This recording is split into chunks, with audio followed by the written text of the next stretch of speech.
संजीव मल्होत्रा और शिल्पी दोनों एक ही कॉलेज में प्रवेश करते हैं। वह उस कॉलेज में एक गुंडा टाइप लड़का था, बहुत ही बदमाश था। वह हर किसी को छेड़ता रहता था, न खुद पढ़ता था न किसी को पढ़ने देता था।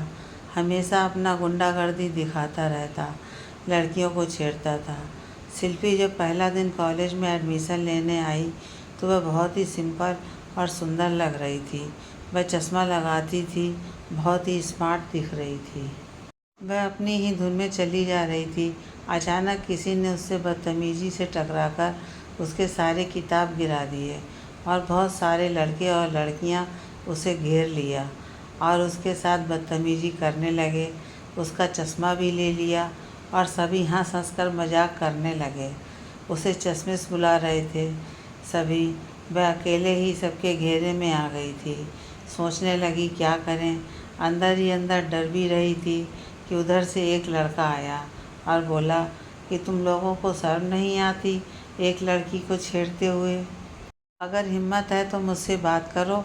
और बोलते ही बोलते सारी किताबें उठाकर उसे दे दिया और एक लड़के के पास उसके हाथ में चश्मा था, उसने उसे भी उससे छीन लिया और उसको दे दिया। ये देखकर वह सभी सीनियर्स गुस्से में आकर उसे मारना शुरू कर देते हैं, तो वह भी किसी से कम थोड़ी ही न था। वह सबकी धुलाई कर दिया। थोड़ी देर मार खाने के बाद सभी वहाँ से भाग खड़े हुए। फिर वह कॉलेज का ऑफिस पहुँचा और वहाँ जाकर प्रिंसिपल से कंप्लेन की। उसका नाम संजीव था तो वह बहुत ही बड़े घर से और बहुत ही संस्कारी और नेक ख्याल का था। फिर संजीव रोज़ रोज़ शिल्पी से मिलने लगा। दोनों पढ़ाई में बहुत ही अच्छे थे। शिल्पी गरीब घर से थी, बहुत मुश्किल से कॉलेज में नाम लिखवा पाई थी। शिल्पी के माता पिता ने उसे बोलकर कॉलेज में भेजा था। उसने कहा था कि अगर कोई बात हुई तो वह उसे पढ़ने नहीं देंगे आगे और नाम कटवाकर घर में बिठा देंगे। लड़कों की छेड़खानी की वजह से वह डर गई थी और संदीप को उसने बहुत अच्छा लड़का समझा था, इसलिए भी उसका साथ उसे बहुत पसंद आया। उसके बारे में कुछ भी नहीं जानती थी। एक दिन शिल्पी मार्केट जा रही थी कि रास्ते में अचानक से संजू यानी संजीव अपनी गाड़ी लेकर कहीं जा रहा था। वह एकदम से उसके आगे गाड़ी खड़ी कर दिया।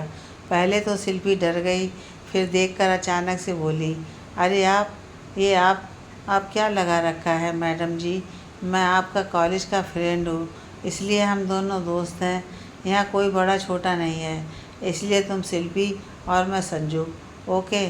शिल्पी ने हंसकर कहा ओके। तो कहाँ जा रही हैं आप? बस यूँ ही थोड़ा सा मार्केट से कुछ काम था। तो संजू ने कहा चलो मैं आपको छोड़ देता हूँ, और शिल्पी उसके साथ उसकी कार में बैठ गई। फिर ऐसे ही दोनों की दोस्ती बढ़ने लगी। यह दोस्ती कब प्यार में बदल गई पता ही नहीं चला। शिल्पी संजू के बारे में ज़्यादा कुछ भी नहीं जानती थी। शिल्पी ज़्यादातर कॉलेज जाकर सिर्फ अपनी पढ़ाई में ही ध्यान देती, ज़्यादा इधर उधर ताक झाँक नहीं करती थी, इसलिए उसे कुछ भी पता नहीं था। एक बार कुछ दिनों तक संजू कॉलेज नहीं आया। शिल्पी को कुछ खाली खाली सा लगने लगा। उसका मन नहीं लग रहा था।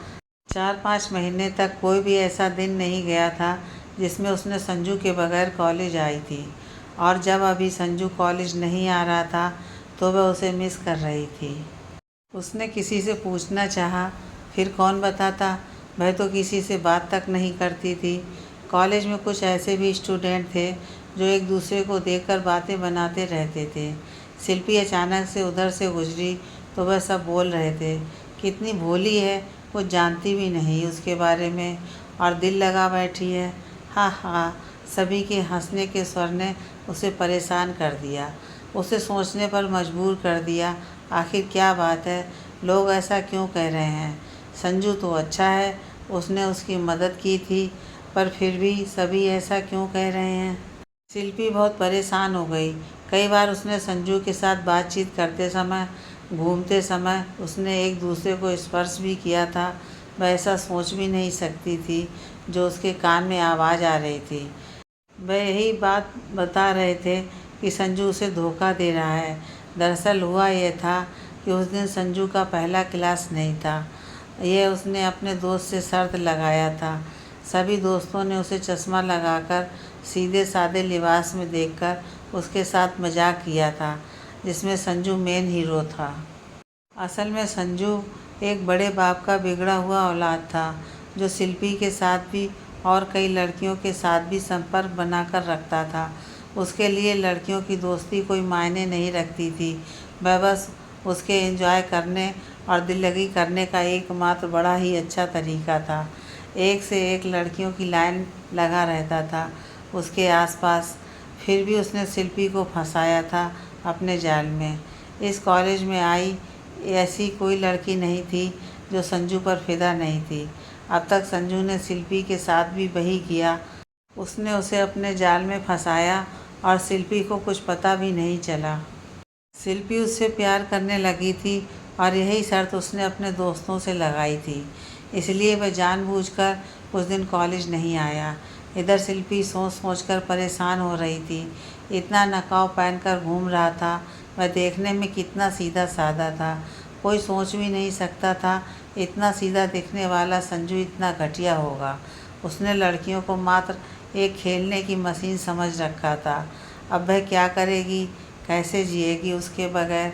वह तो उससे रियल में प्यार कर चुकी थी। अपने माँ बाप को क्या जवाब देगी? इस बात का डर था, वही हुआ। वह जिधर भी जाती उसे लगता लोग उसे चिढ़ा रहे हैं।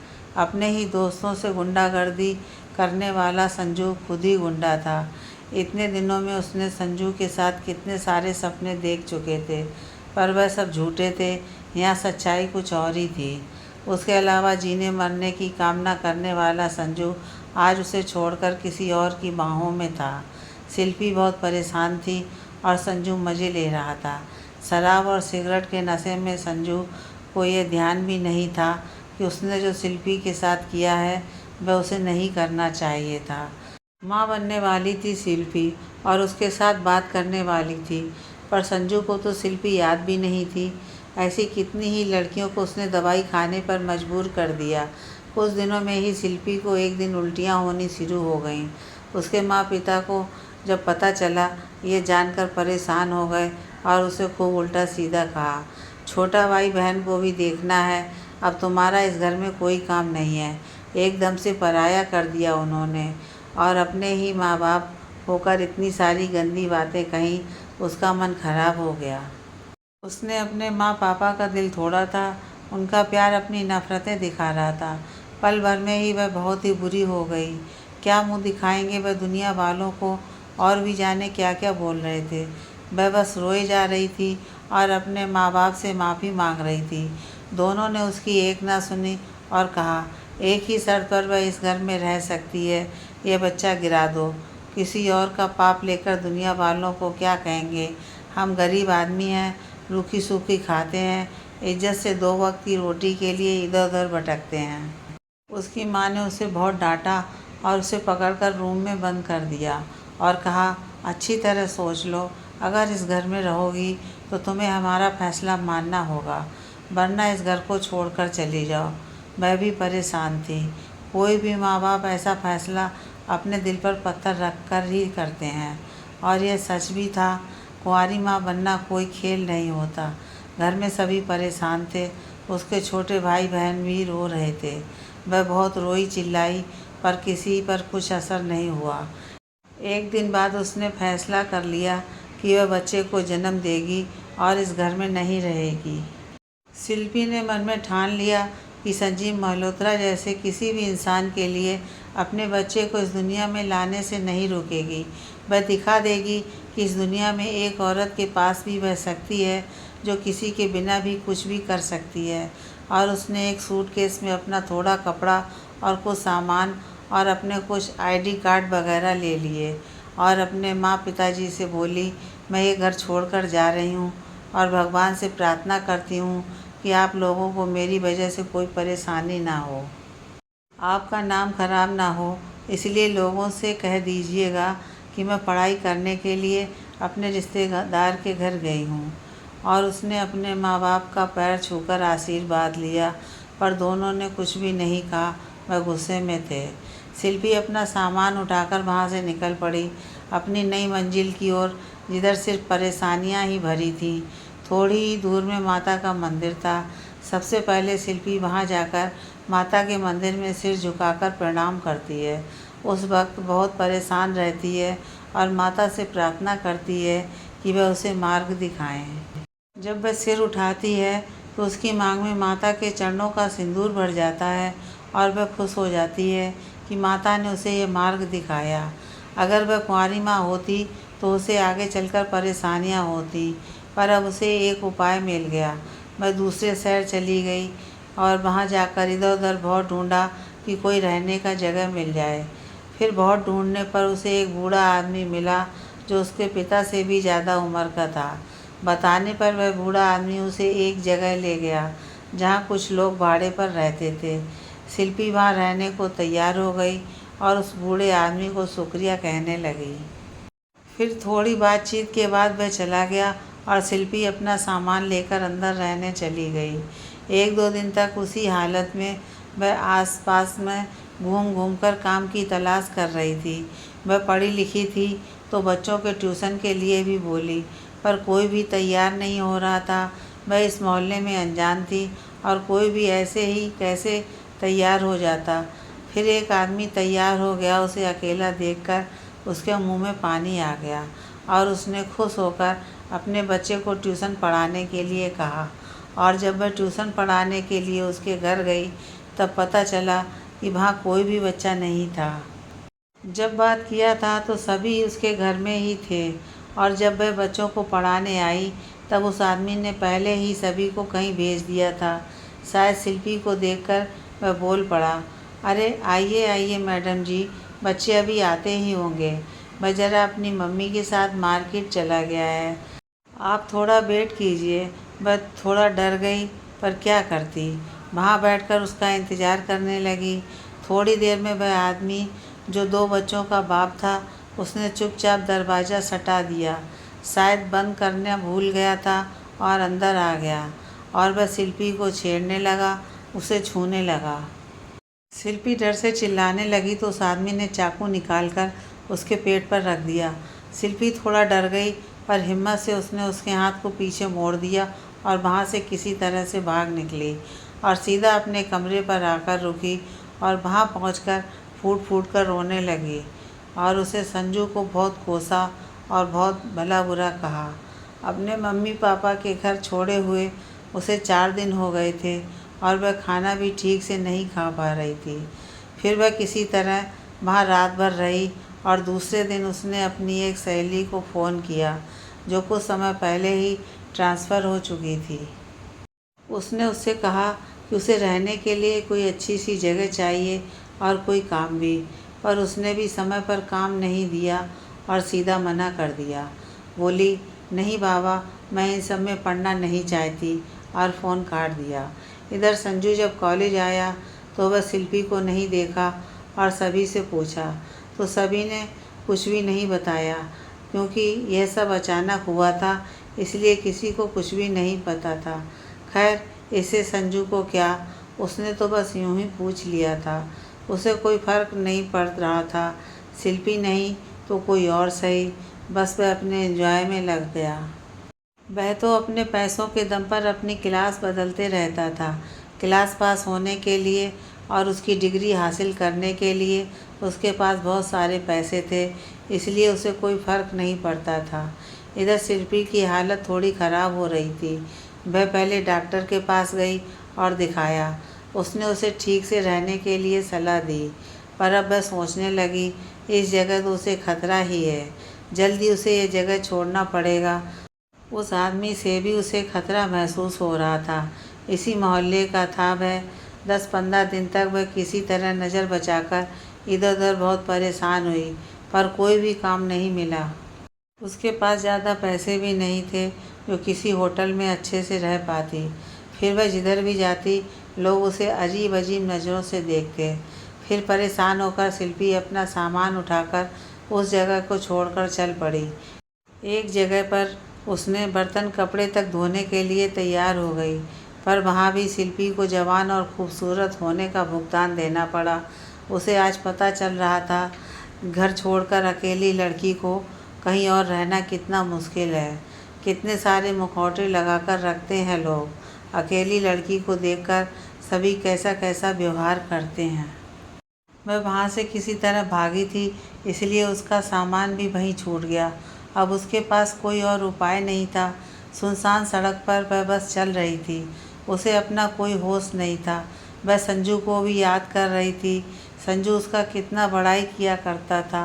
एक दिन वह कॉलेज लाल रंग की साड़ी में गई थी और वह संजू को कितनी प्यारी लग रही थी। संजू उसे देखकर पागल ही हो गया था कि वह अपने होश खो बैठी थी और उसी का नतीजा आज भुगत रही थी। वो रास्ते में चल रही थी और अपने ही ख्यालों में खोई थी। वह माँ बनने वाली थी और अपने ही माँ ने उसे घर से निकाल दिया था, क्योंकि वह जानती थी कि बिन ब्याही माँ इस दुनिया में कितनी बड़ी मुसीबत ला सकती है। वह अपने भाई बहनों को भी बहुत याद कर रही थी। बहुत भूख लगी थी और चक्कर भी आ रहे थे। शिल्पी दुर्गा माँ को याद करने लगी और प्रार्थना करने लगी, हे माता, मुझे राह दिखाइए, मैं आपके ही भरोसे हूँ, मेरी मदद कीजिए माता। और वह किसी गाड़ी से टकराकर गिर जाती है और बेहोश हो जाती है। उसे कुछ नहीं पता। जब उसे होश आता है तब शिल्पी अपने आप को एक कमरे में पाती है। वह अचानक से उठकर बैठ जाती है। तब वहाँ एक महिला उसके पास आती है और बोलती है, अरे अरे, आराम करो बेटा, तुम इस हालत में सड़क पर क्या कर रही थी। बोलते ही बोलते वहाँ उसका हस्बैंड भी आ गया और दोनों उससे बहुत अच्छे से बात करने लगे और कहने लगे, इसे अपना ही घर समझो, घबराओ मत। फिर महिला ने उसे खाना लाकर अपने हाथों से खिलाया। वह बहुत भूखी थी। खाना खाकर उसे आराम हुआ। दर्द से भरी हुई थी उसके अंदर। बहुत प्यार से व्यवहार करने के कारण शिल्पी फूट फूट कर रोने लगी और हाथ जोड़कर उनसे प्रार्थना करने लगी कि उसे वह आसरा दे दें अपने घर में। वह जो कहेंगी उनका सारा काम कर देगी, पर उसके रहने के लिए अपने घर में ही जगह दे दे। वह दोनों बुजुर्ग पति पत्नी को अपना कोई नहीं था। उनके कोई संतान भी नहीं थी। शिल्पी को देखकर दोनों पिघल गए और अपने घर में रहने के लिए स्वीकार कर लिया। शिल्पी वहाँ उस बूढ़े दाम्पत्य के घर में बेटी के तौर पर रहने लगी। इधर संजीव मल्होत्रा यानी संजू अपनी रईसी में इतना पागल हो गया था कि उसे अपना कोई होश ही नहीं रहता था। जब देखो शराब और शबाब दोनों के नशे में चूर रहता था हमेशा। 1 साल बाद संजू की शादी उससे भी बड़े घराने की बेटी से उसके माँ बाप ने तय कर दिया। वह उससे भी बड़ी बिगड़ैल रईस बाप की अमीर शहजादी थी। उसकी भी अपने नखरे थे। वह अपने आप को किसी राजकुमारी से कम नहीं समझती थी। जब देखो ऐशो आराम, किटी पार्टी, शराब जुए आदि में मस्त रहने वाली लड़की थी। संजू के माँ पापा बस पैसे वाली देखकर और बड़ा बिजनेसमैन देखकर उससे शादी करने के लिए तैयार हो गए थे। उनको तो अपनी सोसाइटी में नाम रोशन करना था, अपना रुतबा बढ़ाना था। विनीता मल्होत्रा नाम था उसका। अपने आप को किसी और से एक भी चीज़ में पीछे नहीं रखना चाहती थी। वह हमेशा दूसरों को नीचा गिराना और अपने से कमतर समझना ही उसका बर्ताव होता था। एकदम अलग किस्म की थी वह। अपने आप को सोसाइटी में और आगे बढ़ाने के लिए संजू के माँ बाप उसकी शादी कराने के लिए तैयार हो गए। उनका कहना था, कौन सा उससे कोई काम करवाना है, हमारे यहाँ कौन सी चीज़ की कमी है, और हमसे अधिक रुतबे वाली लड़की आएगी तो हमारा नाम रोशन होगा, समाज में इज्जत बढ़ेगी, लोग उनकी बड़ाई करेंगे। इन सब में उन्होंने ये भी नहीं सोचा कि अगर उनके पास कोई कमी नहीं है तो फिर अच्छी लड़की लाकर अपने बेटे का जीवन सुधार दें। बल्कि ऐसा करने से तो संजीव की और मुसीबतें बढ़ने ही वाली थीं। कहते हैं शादी ब्याह में एक नरम और एक गरम ही चलता है, पर यहाँ तो दोनों ही पटाखे की तरह शोर वाले थे। संजीव की तरह ही विनीता भी लड़कों में घिरी रहती थी। हमेशा रात को 2:30-3 बजे घर आती थी। शराब के नशे में तो ऐसी लड़की से परिवार में अच्छा हो इसकी उम्मीद करना संभव नहीं है। कुछ ही दिनों में दोनों की शादी हो गई। शादी के पहली ही रात दोनों अपनी अपनी पार्टी में व्यस्त रहे। दोनों में किसी को भी एक दूसरे की परवाह ना थी। ऐसे ही कुछ महीनों तक चलता रहा। दोनों में किसी ने भी एक दूसरे की परवाह न करने की जैसे कसम खा रखी थी।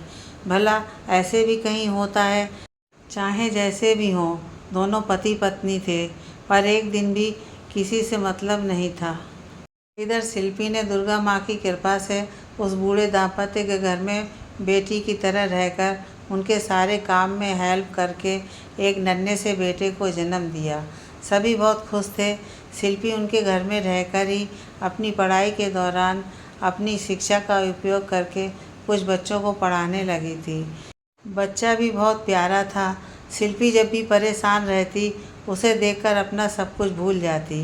इस दौरान शिल्पी ने अपने माँ पापा को भी बहुत याद किया। हमेशा सोचती कि पता नहीं वह लोग कैसे होंगे।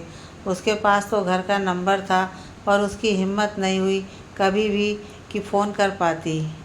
अपने छोटे भाई बहनों को याद करती और फिर अपने बच्चे को देखकर खुश हो जाती। उसका पढ़ाने का काम बहुत अच्छा चलने लगा था। करीब 10-12 बच्चों को एक साथ ट्यूशन पढ़ाने लगी थी। सभी घर पर आकर ही पढ़ते थे। कभी कभी शिल्पी अपने ख्यालों में खो जाती। वह संजू को भूल नहीं पाती थी और अपने बच्चे में संजू का चेहरा देखकर खुश होती। अपने आप में ही बातें करती और मुस्कुराती। हमेशा यही सोचती कि कभी तो संजू से मिलेगा तो वह अपने जिगर के टुकड़े को पाकर खुश हो जाएगा। वह संजू से बहुत सारी शिकायतें करेगी कि उसने उसे ठुकरा दिया था।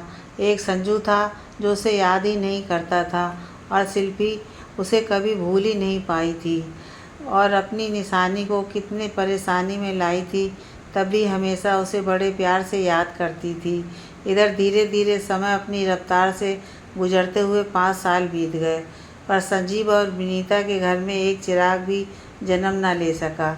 नशे में धुत दोनों यह भूल गए कि उनकी शादी को 5 साल हो रहे हैं। अब संजीव के माता पिता को भी बहुत बुरा लगने लगा। संजीव भी दिन प्रतिदिन शराब के नशे में कमज़ोर होता जा रहा था और अपनी पत्नी से बहुत बहुत विनती करता था कि वह ये सब छोड़ दे।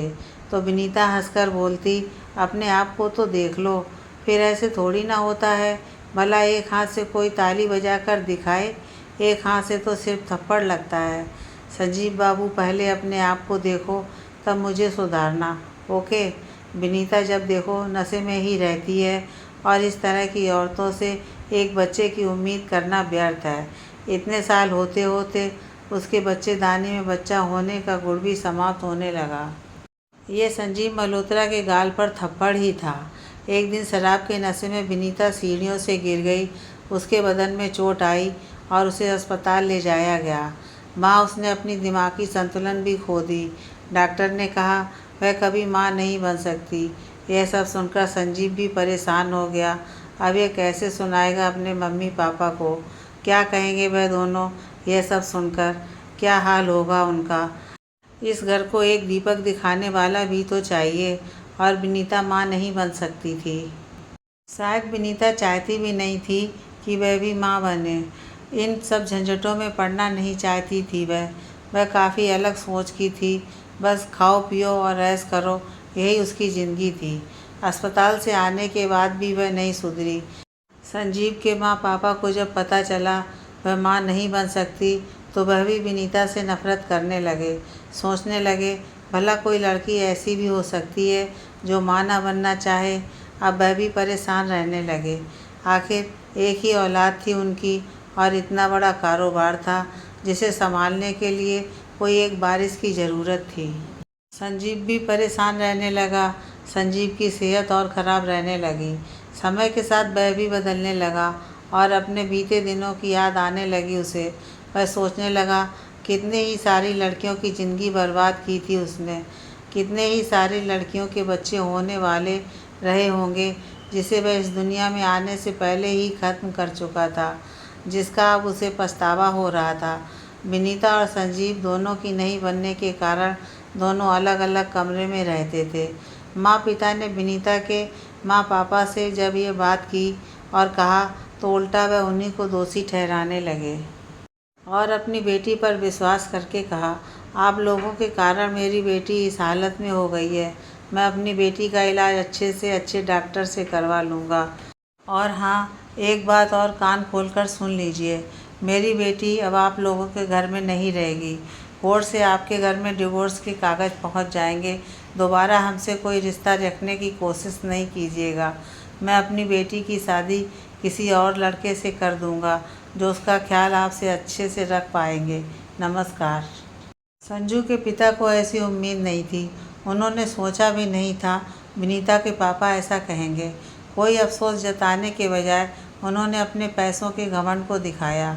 उन्हें अपने आप पर बहुत शर्मिंदगी महसूस होने लगी। ऐसा सोचा भी नहीं था कि विनीता के पापा उसे पैसों की गर्मी दिखाकर ऐसा कहेंगे। आखिर क्या कमी थी उनके घर में? बस अपना रुतबा बढ़ाने के लिए उन्होंने अपने से ज़्यादा पैसे वाले घर में अपने बेटे की शादी की थी। उन्होंने तो क्या ये अपराध किया था? उन्होंने बहुत सारी सोच उनके मन में आने लगी। संजू अब हमेशा उदास रहने लगा। अब पहले की तरह नहीं था, बिल्कुल बदल गया था। वह अपने पापा के ऑफिस से सीधा घर और घर से ऑफिस ही जाता था। कभी कभार ही इधर उधर जाता था। एक दिन उसका कॉलेज का एक दोस्त मिला। वह भी उसे देखकर आश्चर्यचकित रह गया और बोल पड़ा, तू वही संजू है ना, या कोई और है? यार, तू तो पहचान में भी नहीं आ रहा। और बता, कैसा चल रहा है तुम्हारा? संजू ने उसे सारी बातें बता दी। बात करते करते उसके दोस्त ने शिल्पी का नाम छेड़ दिया। बहुत देर बातें की। जब वह घर आया तो उसे शिल्पी की याद आने लगी। फिर उसे यह भी याद आने लगा कि जब वह कॉलेज आया था तो शिल्पी की तरफ देखा भी नहीं था। पता नहीं कैसी होगी वह, आखिर थी तो वह बहुत ही सीधी। उसे शिल्पी की बहुत सारी बातें याद आने लगीं जो उसने उसके साथ वक्त बिताया था। शिल्पी के बारे में ही सोचता रहा। रात से कब सुबह हो गई उसे पता भी नहीं चला। सुबह वह सीधे शिल्पी के घर जा पहुंचा। शिल्पी के माँ पापा उसे नहीं जानते थे। उसके बताने के बाद जब उन्हें मालूम हुआ तो बहुत गुस्से में उसे घर से भगा दिया और भला बुरा भी कहा। तब संजू को एहसास हुआ कि उसने कितना गलत किया है। संजू परेशान होकर देवी माँ के मंदिर में गया। संजोग से ये वही मंदिर था जहाँ शिल्पी को मांग में देवी माँ के चरणों का सिंदूर लगा था और उसे मार्ग मिला था। भटकते हुए संजू आज वही मंदिर जा पहुँचा। उसने वहाँ देवी माँ को प्रणाम कर आशीर्वाद मांगा और क्षमा मांगने लगा। जब वहाँ से निकला तो वहाँ शिल्पी की वही सहेली मिली जो शिल्पी की मदद करने से मना कर दी थी अपने परिवार के कारण। वह भी उसी कॉलेज में पढ़ती थी। संजू देखकर पहचान गया। दोनों एक दूसरे को देखते ही पहचान गए। फिर संजू ने उससे पूछा शिल्पी के बारे में, तो वह उसे वह बात बताई कि शिल्पी मुझसे मदद मांग रही थी और मैं उसकी कोई मदद नहीं कर पाई। मुझे इसका बहुत अफसोस है। और उसने यह भी बताया कि उसने किस शहर से उसे फ़ोन से बात की थी। फिर वो चली गई। संजू दूसरे दिन सुबह सुबह शिल्पी को ढूंढने निकल गया। किसी ने भी उसे नहीं बताया कि वह माँ बनने वाली थी। उसने अपने कुछ दोस्तों से भी पूछा था। सभी ने यही कहा कि वह उससे बहुत प्यार करती थी, हमेशा एक कोने में बैठकर रोया करती थी। अब संजू को अपनी गलती महसूस होने लगी और वह बात बात में भगवान को याद करने लगा। बहुत दिनों तक उसे गलियों सड़कों पर इधर उधर पूछता रहा। जहाँ उसकी सहेली बताई थी वहाँ भी गया, पर कहीं भी नहीं मिली। वो खाना पीना भी ठीक से नहीं खा रहा था। संजू के माँ पापा भी बहुत परेशान थे। संजू कितनों दिनों से घर नहीं आ रहा था और फ़ोन भी हमेशा स्विच ऑफ बता रहा था। शिल्पी को ढूंढने की वजह से वह फ़ोन चार्ज नहीं कर पा रहा था। भटकते भटकते संजू उसी मोड़ पर निकल गया जहाँ उसकी मंजिल थी। हाथ में शिल्पी की पुरानी तस्वीर थी। जब वह तस्वीर दिखाकर किसी से पूछ रहा था तभी वहाँ एक बच्चा आया जिसे वह पढ़ाती थी। वह देखते ही उसे पहचान गया। अरे, ये तो हमारी मिस है, हमें पढ़ाती हैं, बहुत अच्छी हैं वह। उसकी बातें सुनकर संजू को बहुत राहत मिली और खुश हो गया और देवी माँ को धन्यवाद कहा। फिर उसने उस बच्चे को कहा, क्या तुम मुझे वहाँ ले जा सकते हो? वह तैयार हो गया और उसे ले गया। संजू जैसे ही दरवाज़ा नॉक किया, संजोग से शिल्पी दरवाज़ा खोली और उसे देखकर अचानक से उसकी खुशी का ठिकाना नहीं रहा। संजू भी उसे देखता ही चला गया। बहुत देर तक दोनों ने एक दूसरे से कुछ कहना चाहा, तभी अंदर से आवाज़ आई, कौन है बेटी? और संजू की नज़र उसके मांग पर गई जिसमें सिंदूर भरा था। यह देखकर संजू उदास हो गया। उसने सोचा शिल्पी किसी और की पत्नी है कि वहाँ दौड़ते हुए एक छोटा सा बच्चा आया और पहले रुक गया, फिर संजू को जाकर पकड़ लिया और बोला, पापा आ गए। मतलब संजू अचानक से बोल पड़ा। शिल्पी अपने बेटा को संजीव मल्होत्रा का नाम और फ़ोटो दिखा चुकी थी। वह बता चुकी थी कि वही उसके पापा हैं, इसलिए वह देखते ही उसे पहचान लिया। शिल्पी की आंखों में आंसू भरे थे। उसने इशारे से हाँ में सिर हिलाया, जैसे बता रही हो ये तुम्हारा ही बेटा है संजू, पर कुछ बोल नहीं पा रही थी। संजू खुशी से पागल हो रहा था। मुझे इतनी खुशी मिलेगी सोच भी नहीं सकता था। उसके भी आंखों में बहुत सारे आंसू थे खुशी के, और वह सोच भी रहा था कि कैसे शिल्पी ये सब कर पाई होगी। संजू अपने बच्चे को गले से लगाकर रोने लगा। तब तक वे दोनों बूढ़े दाम्पत्य वहाँ आ पहुँचे, जिन्हें शिल्पी माँ बाबा की तरह मानने लगी थी और वह उसे बेटी की तरह। फिर संजू को घर के अंदर आने को कहा। थोड़ी ही देर में उसे बहुत कुछ मालूम हो गया। संजू शिल्पी से माफ़ी मांग रहा था और शिल्पी ने दुर्गा माँ को धन्यवाद देते हुए कहा, अगर देवी माँ ना होती तो आज मैं इस दुनिया में ना होती। यह सब उन्हीं की वजह से है। मुझे रास्ता दिखाते हुए उन्होंने मेरी मांग भर दिया और फिर मेरी मदद की कि हर जगह मुझे कोई परेशानी नहीं हो। कितने सारे लोगों के चेहरे पर कितने मुखौटे थे मैंने देखा। संजू ने उसे अपने साथ अपना घर चलने को कहा तो वह माँ बाबा को देखने लगी और कहा, मैं इन्हें छोड़कर नहीं जा सकती संजू।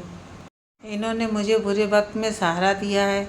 इनकी वजह से ही आज मैं ज़िंदा हूँ और मेरा बेटा भी मेरे पास है, जिसके लिए मैं अपना घर तक छोड़कर चली गई थी। संजू ने उन्हें भी अपने घर चलने को कहा और हाथ जोड़कर माफ़ी भी मांगी, पर उन्होंने हंसते हुए उसे खुश रहने को कहा और दोनों को आराम करने को कहा। बातें करते करते रात हो गई। फिर सभी ने खाना खाया और सोने चले गए। जब सोकर उठे तब वह बूढ़े दाम्पत्य पूरे घर में दिखाई नहीं दिए। ढूंढने के बाद एक कागज़ में लिखा था, बेटी मैं तुम्हें बताए बिना जा रही हूँ, अब तुम्हें तुम्हारा संजू मिल गया है। जब भी मेरी ज़रूरत हो मुझे याद करना, मैं हमेशा तुम्हारे साथ हूँ। और शिल्पी ये पढ़ते ही समझ गई। वह देवी माँ की कृपा से ही आज सब कुछ कर पाई। संजू को यह सब देखकर यकीन नहीं हो रहा था। फिर वह शिल्पी और बच्चे को गले लगाकर अपने घर की ओर निकल पड़ा। आज सभी बहुत खुश थे। संजू सीधा अपने घर अपने माँ पापा के पास गया। वह भी ये सब देखकर बहुत आश्चर्यचकित हुए और शिल्पी को अपने गले से लगाया। संजू फिर शिल्पी के माँ पापा के यहाँ जाकर सारी बात बताया और फिर हाथ जोड़कर माफ़ी मांगते हुए उसे अपनाने को कहा। शिल्पी के माँ बाप भी शिल्पी को अपनाने को तैयार हो गए। थोड़ी ही दूर में शिल्पी अपने बच्चे के साथ खड़ी थी। जैसे ही उस पर नज़र पड़ी, दोनों भाई बहन ने दौड़कर उसे जाकर पकड़ लिया और दीदी दीदी शोर मचाने लगे। फिर उसके माँ पापा ने उसे जी भरकर प्यार किया और गले से लगाया। मल्होत्रा साहब आज बहुत खुश थे। वह अपने बेटे को सही मायने में आज खुश देखे थे। वे अपने बेटे और बहू को अपनाकर अपने घर में बहुत बड़ी पार्टी दे रहे थे। उन्हें आज बहुत फख्र महसूस हो रहा था। वह अपने बेटे और बहू के साथ एक पोता पाकर अपने आप को बहुत खुशनसीब समझ रहे थे। आज सही मायने में वह एक अमीर आदमी थे। शिल्पी और संजू दोनों को आज समझ में आ गया था प्यार क्या होता है। इतनी सी उम्र में ही शिल्पी ने जाना कितने मखौटे होते हैं जिसमें अच्छे और बुरे की पहचान होती है।